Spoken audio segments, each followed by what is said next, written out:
तो सीन क्या है? क्या इंडिया दुनिया की नजरों में मतलब सीरियसली एक मजाक बनता जा रहा है, और वो भी अपने सिविक सेंस के लिए? चलो देखते हैं कि सोर्सेज इस पर क्या कहते हैं। तो भाई, शुरू करते हैं भारत की ग्लोबल इमेज पर लगे इस बहुत बड़े से दाग से। और यकीन मानो, ये कोई छोटी मोटी शर्मिंदगी की बात नहीं है। ये प्रॉपर पीआर क्राइसिस है, हमारी पहचान का सवाल है। अच्छा, एक मिनट सोचो। जब कोई पूछता है कि यार इंडिया दुनिया में किस लिए फेमस है, तो दिमाग में सबसे पहले क्या आता है? हाँ हाँ बिल्कुल।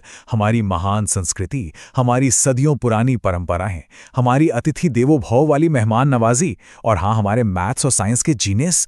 वाह, सुनने में कितना बढ़िया लगता है ना। पर ये तो किताबी बातें हो गई। या फिर विदेशों के फव्वारों में शैम्पू लगा के नहाने की हमारी वर्ल्ड क्लास स्किल्स के लिए?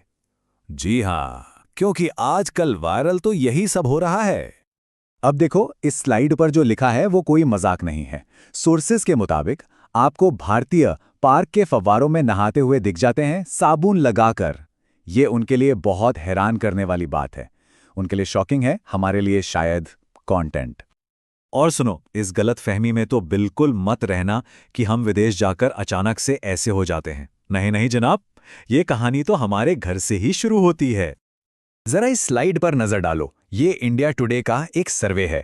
हम मानते सब कुछ हैं, ट्रैफिक नियम बिल्कुल फॉलो करने चाहिए, लाइन में लगना हाँ बहुत जरूरी है, किसी की मदद करना इससे अच्छा तो कुछ हो ही नहीं सकता।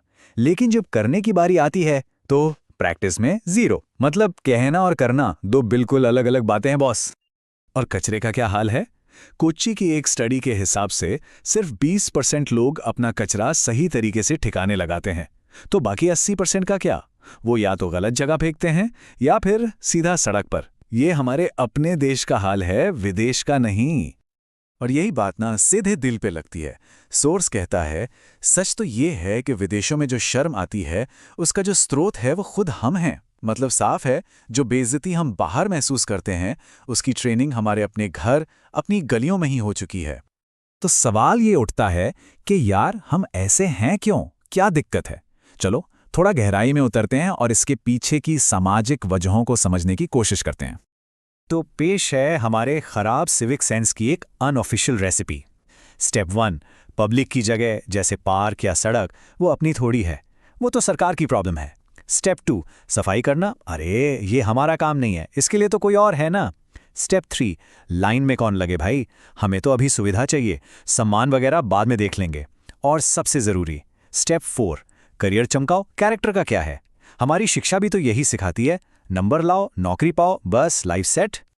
अब आते हैं मॉडर्न जमाने के सबसे बड़े विलन पर, इंटरनेट। ये इस प्रॉब्लम को कम नहीं कर रहा, बल्कि और बढ़ा रहा है। तो चलो बात करते हैं इस खतरनाक क्रिंज साइकिल को तोड़ने की। क्रिंज कल्चर ये एक ऐसा ऑनलाइन अखाड़ा है जहां लाइक्स और व्यूज के लिए हर हद पार की जा सकती है। थाईलैंड की मार्केट में जाके चिल्लाना, इटली की सड़कों पर लोगों को परेशान करना, सब जायज है, क्योंकि व्यूज के लिए हम कुछ भी करेंगे। इस स्लाइड की बात बहुत गहरी है। क्रिएटर्स को लगता है कि वो कंटेंट बना रहे हैं, लेकिन असल में वो हमारे कल्चर के लिए कंटेम्प्ट यानी अपमान पैदा कर रहे हैं। तो इसका इलाज क्या है? स्पॉइलर अलर्ट, कोई जादू की छड़ी नहीं है जो इसे झट से ठीक कर दे। ये एक लंबा, मुश्किल और शायद थका देने वाला प्रोजेक्ट होने वाला है। कोई 2 दिन का काम नहीं है ये। हमें एक पूरे कल्चरल रिबूट की जरूरत है। सबसे पहला कदम हमारी शिक्षा। हमें बच्चों को सिर्फ करियर बनाना नहीं, बल्कि एक अच्छा इंसान बनना सिखाना होगा। दूसरा, जागरूकता।